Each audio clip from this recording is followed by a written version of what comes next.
Courage. Friends, our readings this Sunday all point to courage. Courage takes on added meaning because it derives from the Latin term cor, meaning heart. The dictionary defines it as a quality which enables one to pursue a course deemed right through which one may incur contempt or disapproval. This week, after Jesus tells the disciples that he must undergo great suffering and be killed, Peter takes his friend Jesus aside and rebukes him. "God forbid it, Lord. This must never happen to you." Who of us would want a friend or a loved one to undergo great suffering? Peter's response seems very normal and very human. And taken out of context, Jesus' rebuke of Peter by calling him Satan seems a bit harsh because Peter is the rock. He's the guy. The very word Satan means adversary and comes from the verb to lie.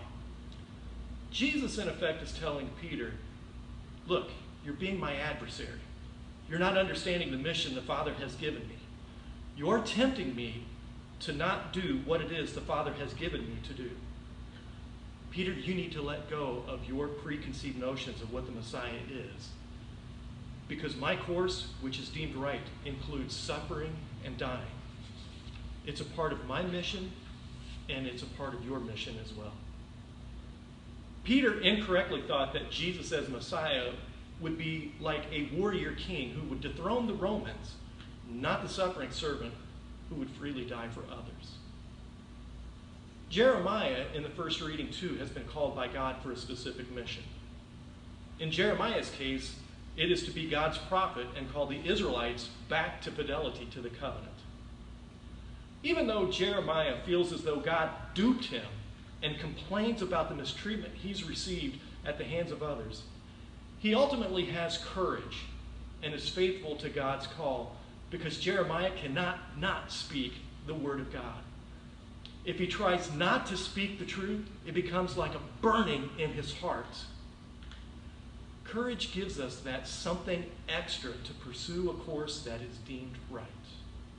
Courage.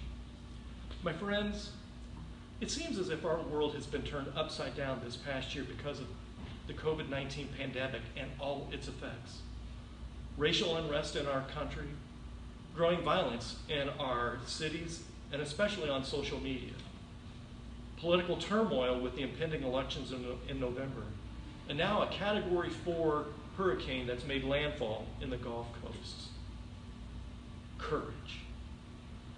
My friends, during this extraordinary time of upheaval, we are being asked to have courage, to rise up, to have heart, to pursue a course deemed right, and to overcome the stumbling blocks of a pandemic, racial unrest, violence, political turmoil, and a hurricane.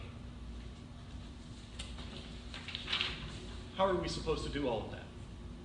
Well, today's second reading is the same lesson that Jesus gives to Peter. Namely, renew your mind so that we may discern what is the will of God, what is good and pleasing and perfect. We are being asked to rise up and become leaders who have courage to show others how to respect the dignity of the individual, especially when others don't look, think, believe, or act like we do. It's having courage to work for the betterment of the common good and to reconcile societal structures that prevent human flourishing on all levels. It's becoming more of who God created us to be. We are being asked to be more rock and less stumbling block by having the courage, the heart to discern God's will in our lives and for our society. My friends, this coming week, when you feel the urge to complain about anything, about everything, feeling hopeless or helpless by everything that's taking place and throwing your hands up in the air and saying, "You duped me, O Lord," take a heart moment.